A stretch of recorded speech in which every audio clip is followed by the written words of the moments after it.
Welcome to Season 3 of the Mediumship Matters podcast. My name is Hannah McIntyre and I'm an evidential medium. But I'm nothing special, and I mean that. I love that spirit connection and communication is available to all of us. This podcast is to help clear the misinformation, inspire and educate you on your journey with spirit, and share the reality of being a demonstrating medium in the real world. Join me as we learn how to use the miraculous presence of spirit in our lives to heal, manifest and inspire, and make sense of the point of it all. Why are we here? With great guest interviews, up-to-the-minute channeled guidance and inspiration, and your questions answered, it's no wonder we've reached top 10 in the spiritual charts. And whether you've just jumped in for this episode right now or you've listened to them all in order, you're exactly where you're meant to be. Let's begin. Hello and welcome to Mediumship Matters with me, Hannah McIntyre. And today I'm very, very excited for my first interview of Season 3 with the beautiful Amy Fleckney. Hi, Amy. Hello. Thank you very much for joining us today. I'd like to do the really awkward thing that people make you do at the beginning of interviews where I say, please introduce yourself to the listeners. Okay, so I'm Amy Fleckney. I'm international psychic medium and unconscious mind therapist. So I live in Essex and I've got 3 kids and my work with spirit is everything to me. Excellent, lovely. So I always like to start at the beginning because I'm that kind of girl. So tell us, how did you get into this crazy life? So it wasn't something that I always done for a living as such, and it just came to me at a time more, it got louder to me at a time when I needed it more. I had to turn to the spirit in challenges time in my life. I always knew that I had it. So when people say, how do you know when you had it? How did you know you had it? I knew I had it from about the age of 8 when my dad's auntie was really, really poorly, really unwell, and she wasn't physically able to communicate on earth anymore. However, at 8 years old, I was sitting in her house having full-blown conversations with her as if she was fully able to talk to me, when actually I was talking to her spirit that had already left her body. Wow. So that's how I knew I had it. So because I never really call it a gift. I don't know if you do. You do, but I never call it a gift. So people say, oh, you've got the gift, I never call it that. So I always say how I knew I had it. Yeah. But at the end of the day, you know, there's that other question of how did you know you were spiritual? I've always been spiritual. It's who I am. You know, I was born like it. So there wasn't really a moment when I was like, oh, I'm now spiritual.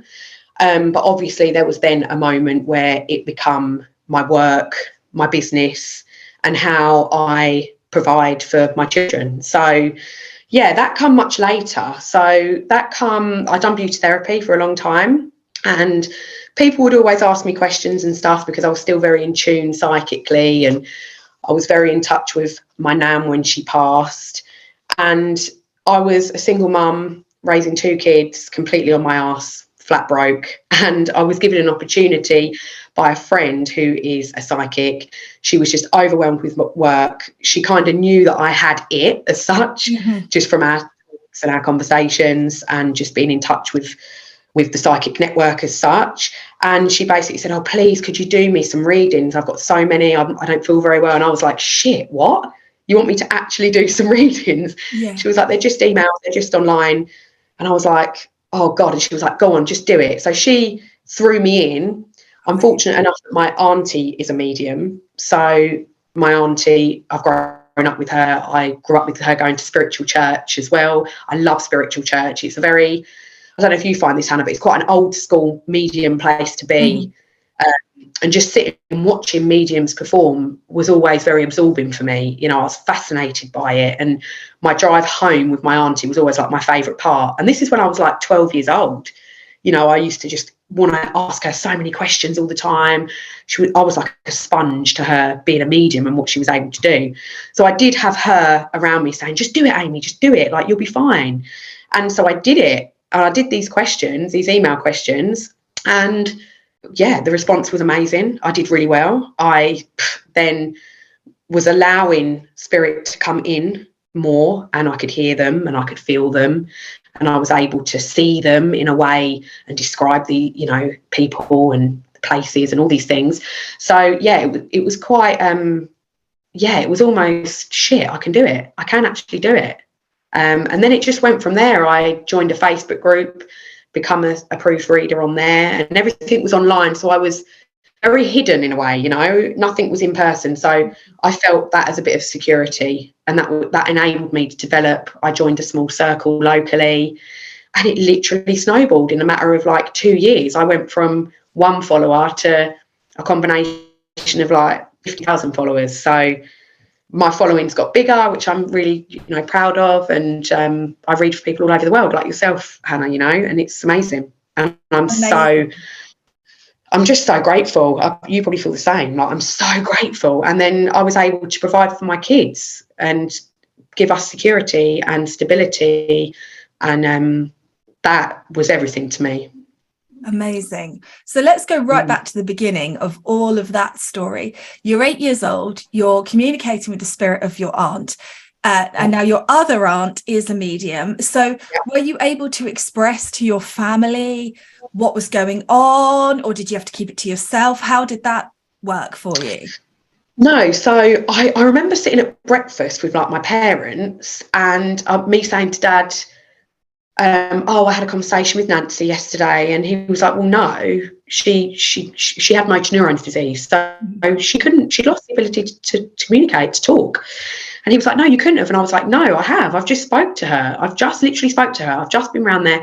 And they always had this thing where if you couldn't find Amy, she'd be talking to Nancy, because I was always in her house. And I said, no, I've just speaking to her. And he couldn't quite make it out. And then I said, I dreamt about a man last night, and he was wearing, I spoke about his shoes. He had these funny shoes on.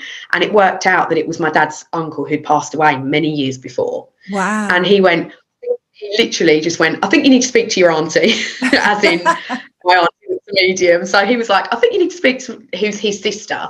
So I said, he said, yeah, I think you need to speak to your auntie about that. Amazing. So, but isn't that incredible? Because obviously some mediums just get completely shut down. So even though your dad was, you know, I'm going to pass this hot potato over, he wasn't like, you're making it up. Absolutely not. What are you on about? So that's absolutely incredible. So then you're carrying on with your life, doing your beauty therapy, doing your readings. And when you started working for your friend, had you had any formal training at that point, or did you just chuck yourself in at the deep end and then get the sort of circles and the development stuff after? Yeah, so it was literally, like I say, just a one-off. She was very overwhelmed. We'd become really good friends anyway. So she was kind of like, I think, inadvertently working with me before I knew, you know, she would use me as such to ask me questions for her and always come to me for advice and things like that, which a lot of people did anyway, because they'd be like, oh, Amy will know the answer to that. So I hadn't really had formal training as such. No, it was just more growing up with my auntie, always having her advice, her guidance with certain things. She taught me a lot of protection methods when I was really young. You know, I'd go to bed, I'd have very vivid dreams. I wasn't able to rest very well at night time, where spirit were obviously rushing through at that time. So she would teach me a lot of protective development stuff then. And I'm talking, you know, I was like probably 10 at that age. Yeah. And again, she would, like I say, she would take me to spiritual church, and I would sit and listen to platform mediums and just absorb the environment, really, I think. And you're learning all the time anyway when you think you're not learning. So absolutely. And I always say to developing mediums, they should watch as many mediums work as they possibly can, because it teaches you so much just from watching how they do it, what resonates with you, what doesn't, what goes well, what doesn't, what you would do differently, what you would do the same. It's such a rich tapestry, and I think it is such an individual thing, mediumship, and it should be. So you are a platform medium now. You love to do platform. Yeah.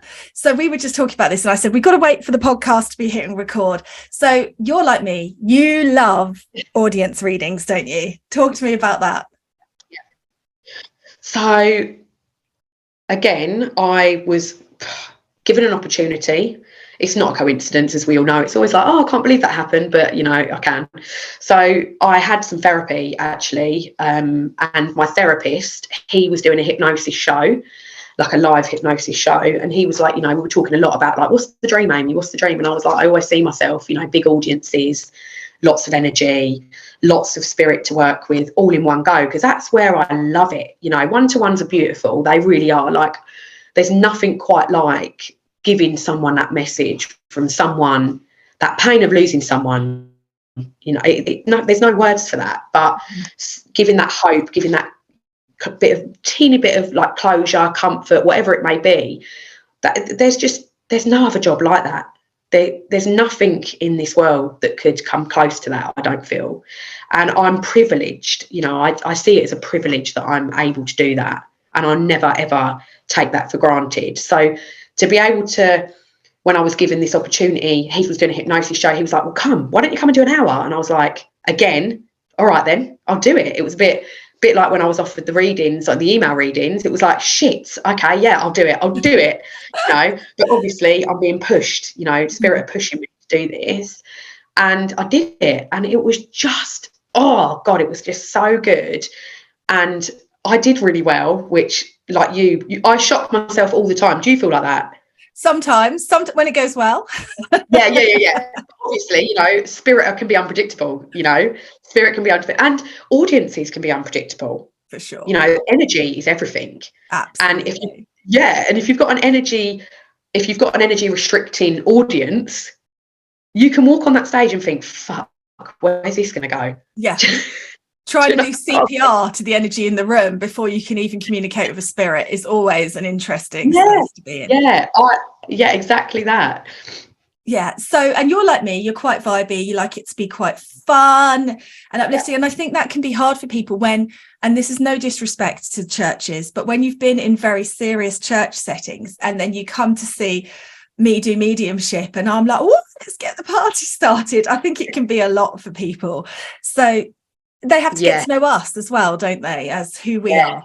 Yeah, definitely. Okay. And you know, before every show, I'm a bit like, if you don't want to keep it real, then you're probably watching the wrong medium. Do you know what I mean? Because, and then you find that the people from spirit, they even more so want you to be like them, because I get people from spirit that could be swearing 1 minute, and then I get such, like you get such a mixture of people, but I'm just still me. I'm just delivering. I'm just that middleman, you know. Yeah. I'm just that middleman to give that message and to deliver in a way that's just me.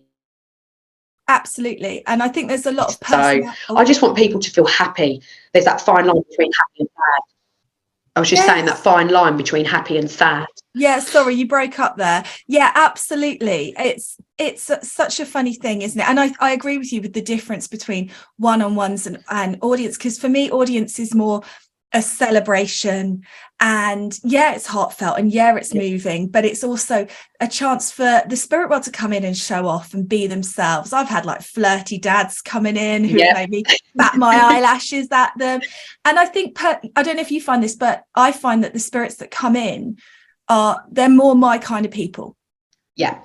So that they're not going to come in if they're very serious and very studious so much. I mean, it's not impossible, but they're going to be the people that want to play and have fun.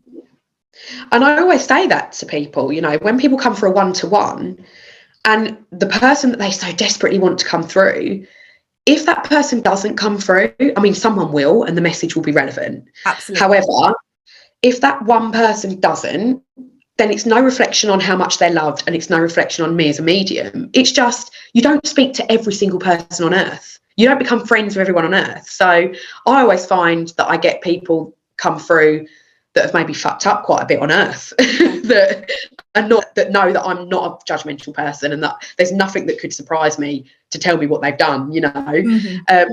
But yeah, people do have that mass disappointment, don't they? If they go and have a reading, you don't get the person through. And then some people can also reflect that upon your ability. Yes. But because the understanding there is very blurred with it's not as simple as that. And mediumship, ultimately, people can't see the science behind it. No. So we've got to try and prove with evidence all the time. Yeah. that we've got that person. I love the light bulb moment though. I love it when you get that one bit where they're like, boom, there she is, or you know what I mean? Yeah, Boom, that's absolutely. And it's the that funny thing light with bulb. that though is that there is no, I mean, I did a dem 3 weeks ago now, where I pointed at somebody in the audience. I told them it was their granddad. I said how they died. I gave their name, like I was banging, and they still went, Yeah, you know, exactly. and you're like, bloody hell, like I'm impressing myself here. Like, what do you want from me? And that's the funny thing. You can give the light bulb moment to some people. You know, I remember a lady I did a dem for earlier this year, and it was he fell off a deck chair. That's what he showed me, and it brought such a memory for her. And for her, that simple, I can see him falling off a deck chair, made her go. And then for other people, you're giving the name, the relationship, how they died, and how long they've been in the spirit world, and they're like, meh. Yeah, and I can even also sometimes, like, I can get like spirit can take me to where they used to live, and I can then talk about their old houses, and then I could practically give a postcode, and they're still like, ma, okay, and I'm just, because they're we can waiting for only that do one thing that they've told spirit world they've got to say, like orange bananas, and until they get that, they're just going to sit there going So it's always a mixed bag. It's always an interesting thing, and I think that, you know, TV and the way that media has portrayed mediumship, either like we're lunatics or with a cutting reel of highlights, that's every moment is the best moment, and the sitters are so primed and so reactive and so, oh my god, that's amazing, that it makes it really hard in the middle. So I love to hear you talking about that. Now tell us about your book that's coming out. Very exciting. Yeah, no, this is exciting actually. I feel buzzing about it now. It's been a bit of a journey. It's really hard writing a bloody book. Yeah, it is. Like you speak to so many people and they're like, oh yeah, I'll write a book. And then now I'm like, not sure you will. It's really hard. I was really lucky. I was invited to 2 collaborations. So I've appeared in 2 books already. I was chapter 4 in both, which shares like a snippet of my story, my journey in different ways, actually. But the big book, so it's all me. It's just, you know, Amy Fleckney, debut book. That's coming out in February. Amazing. February, sorry. February. And what is it? Is it your story? How have you... So yeah, it talks right back from when I was 8 years old. It talks a lot about I left an abusive relationship with my 2 really young children. So I share a lot about that. I share a lot about my nan passing, which was a massive moment in my life, which actually shut me off from spirit because I was frightened. First time ever, my nan's gone, shit. Why did she leave us? You know, all of those questions. But actually, she's played such a role in my mediumship. She would be kicking my ass if I was ever doing anything else, you know. So I talk a lot about that, and I talk a lot about, you know, raising the kids, struggling, and creating a business.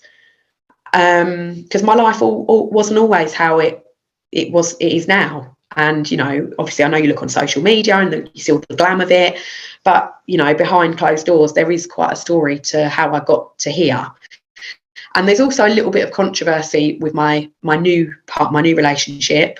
So I talk a lot about that as well. And there's a little bit of a twist in that. So that's really, really interesting as well. So sharing your story. And I love this because I think so many people think that once you've got spirit in your life, there's no difficulties, there's no problems.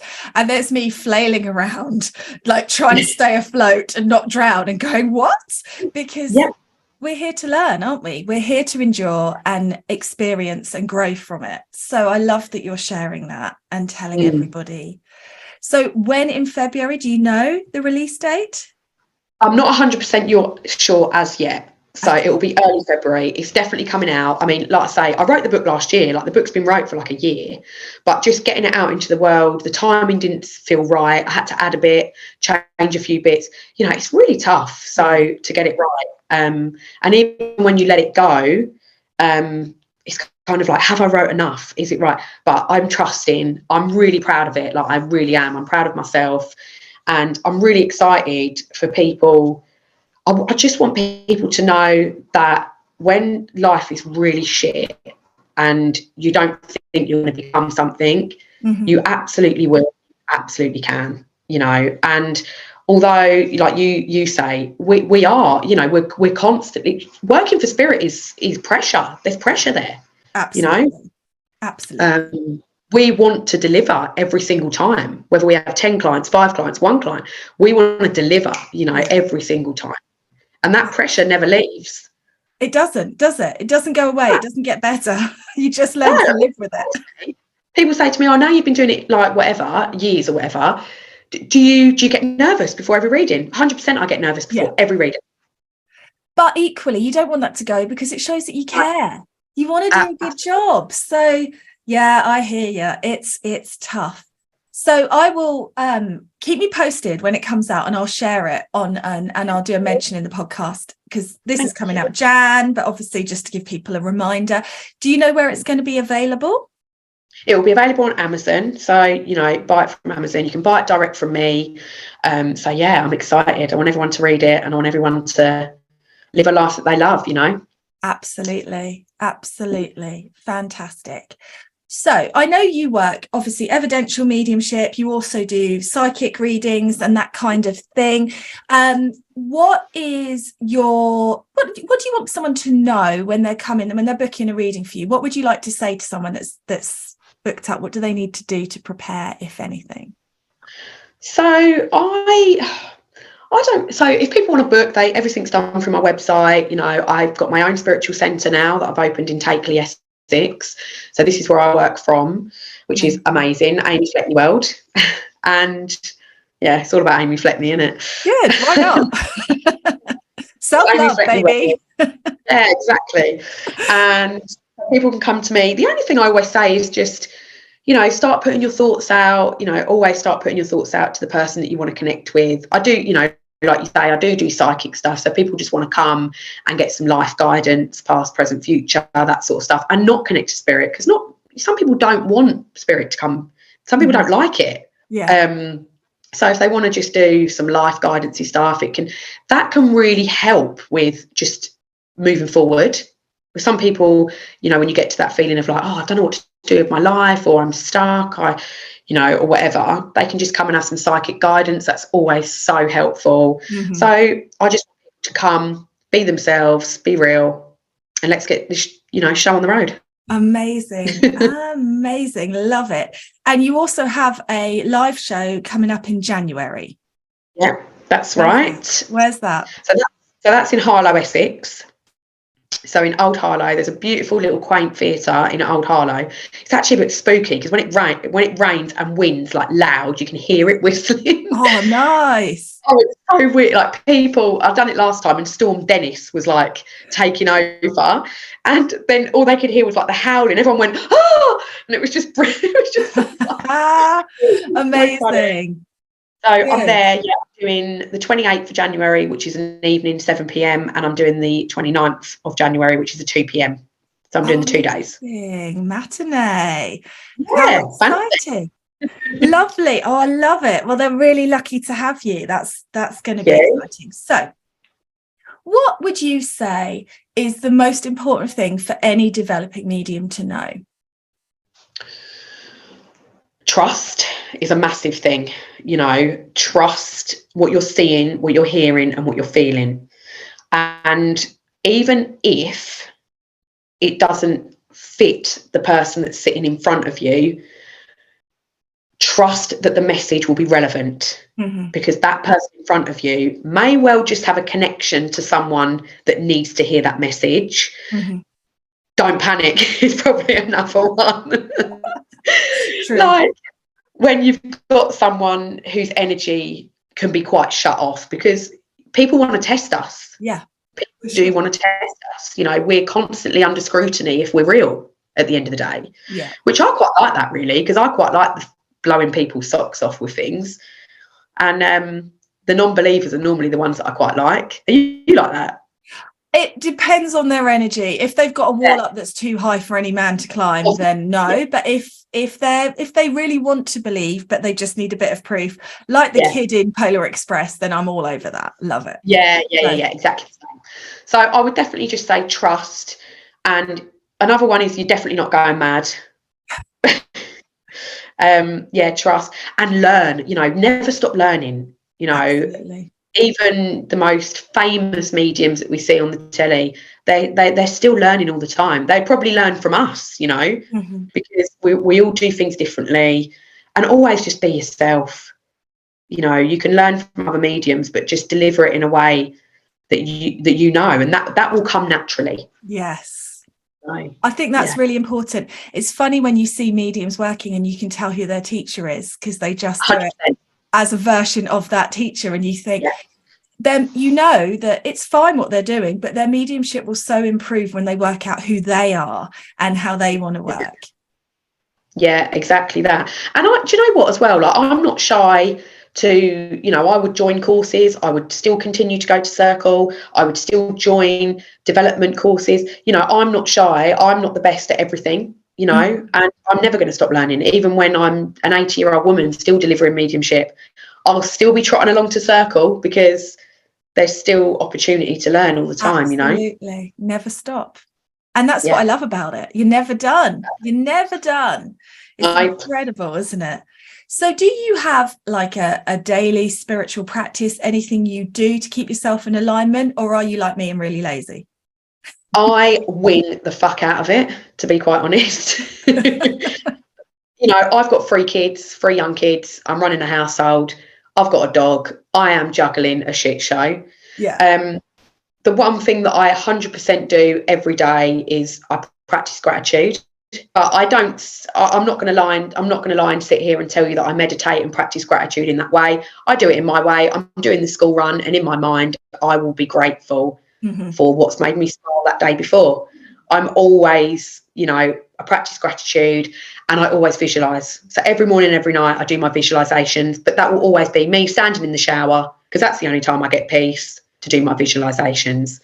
And obviously I practice with spirit safely, is the word I want to use. I don't do a whole opening up, closing down ceremony. I don't. I would be, do you? No, not at all. But I don't believe there's anything to fear in the spirit world. People are what you need to fear. So I don't need to shut myself off from spirit, because they're intelligent enough to know when it's time to communicate and when I want to be left alone and watch something crap on the TV. Yeah, exactly. And that's my discipline as well. I'm disciplined with spirit. I say, from a young age, I've said, back off here. Like, I'm busy. I am. Yeah, I'm strict with that, and I expect them to be strict with me, with my ability. So it's like a personal contract that I kind of have with spirit as such. We've all got our own personal contracts. We've all got our own ways of let's just have a deal here. Yeah. Absolutely. You do you, I'll do me. Let's work together. Absolutely. Completely agree. It's I think sometimes the idea of meditation, and just to be clear, me and you, nearly every person that I've interviewed on the podcast in the last 2 years has been the same. They don't have a daily practice, but we're all taught when we're students that that's what we should be doing, or we all have the idea that we should be. And I think it's really interesting that when you speak to all these mediums, they're all like, absolutely, just don't have time for that. And I think sometimes when I first started, it would hold me back, because I would think, I haven't meditated for a week. They're not going to come and work with me, and I'd feel guilty about it. And it was the guilt that was cutting me off from spirit, not the lack of meditation. Yeah. No, I hear you. Fascinating. Excellent. Now, do you ever work with oracle cards or anything like that? Yeah, I can do. I don't tend to do it in a reading. If I do, it's because I'm guided to. So in a reading, you would just get me as such. But I've had oracle cards since I was like 9 years old. I've had them. I've had them in my life. Use them myself. Use them with the kids. My own kids. Fun. Yeah, I mean, my kids are not overly into it all. They just tell their friends. Yeah, they're very much on. like, I'll talk to dead people. That's that. So do you have a particular set that you would recommend to the listeners, or anything you particularly use? I love an angel card, if anything, because I think they're soft, they're light, and I always feel that as a beginner as well, angel cards are a good beginner card, I feel. I don't read tarot at all, and there's no reason for that. I just don't connect with them personally, whereas I do know people that read tarot and they're incredible tarot readers. Put a tarot card in front of me, I have no idea what the interpretation is. I would be listening to spirit telling me. So actually the tarot card would be pointless.